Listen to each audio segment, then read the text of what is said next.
म्हणायचं. जे देशासाठी लढले, बोला, ते अमर हुतात्मे झाले. याचा अर्थ तुमच्या वयात, आता तुम्ही म्हणाल सर आम्ही तर लहान आहे, आम्ही कुठं देशासाठी लढायचो. प्रत्यक्ष लढणं म्हणजे गोळ्या खाणं नाही. त्या वेळेला ती वेळ होती. तुमच्या वयाचा शिरीष कुमार तो शाळेत विद्यार्थी होता आणि 1947च्या अगोदरचा तो काळ, स्वातंत्र्याची प्रत्येकाला भूक लागलेली.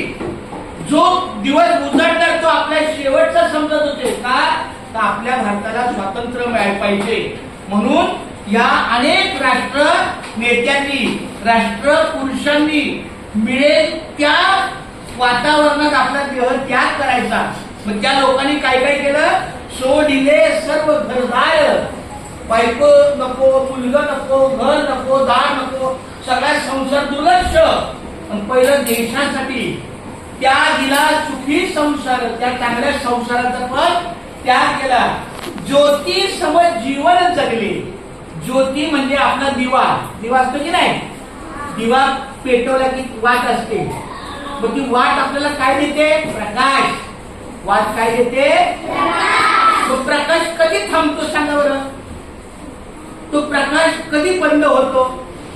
दोन प्रकारे बंद होतो. एक, ती वाट जर आपण फुकली तर लगेच आपला उजेड बंद होतो. आणि दुसरं म्हणजे जर ती जळत जळत जळत ती वाट संपली तर तो दिवा जळत राहतो का थांबतो? मग तसं